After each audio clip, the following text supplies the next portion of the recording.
কামাখ্যা মন্দির ভারতের একমাত্র মন্দির যেখানে মা দুর্গার গর্ভজনীর পূজা হয়। প্রতি বছর আষাঢ় মাসে অম্বুবাচী মেলার সময় 3 দিনের জন্য মন্দিরের দরজা বন্ধ করে দেওয়া হয়। বিশ্বাস করা হয় এই সময় দেবী ঋতুমতী হন। এই সময় ব্রহ্মপুত্র নদের জল লাল হয়ে যায়।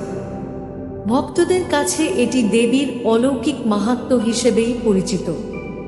কামাখ্যা মন্দির যুগ যুগ ধরে তন্ত্র সাধনার কেন্দ্র হিসেবে পরিচিত। এখানে অনেক তান্ত্রিক ও সাধকদের আগমন ঘটে এবং বিভিন্ন অলৌকিক ক্রিয়া ও সাধনা অনুষ্ঠিত হয় বলে শোনা যায়। মন্দিরের কাছেই একটি কুণ্ড রয়েছে যা পাপমোচন কুণ্ড নামে পরিচিত। কথিত আছে এই কুণ্ডের নিচে একটি শিবলিঙ্গ রয়েছে যা বছরে মাত্র একদিনের জন্য দৃশ্যমান হয়, সাধারণত শিবরাত্রির সময়। বছরের বাকি সময় এটি জলের নিচে নিমজ্জিত থাকে। জনশ্রুতি অনুসারে দেবী কামাখ্যা নাকি কোচবিহার রাজ পরিবারকে পূজার অধিকার থেকে বঞ্চিত করেছিলেন। ভক্তরা বিশ্বাস করেন যে কামাখ্যা মন্দিরে এক বিশেষ অলৌকিক শক্তি বিরাজ করে। এখানে পুজো দিলে সকল মনস্কামনা পূরণ হয়।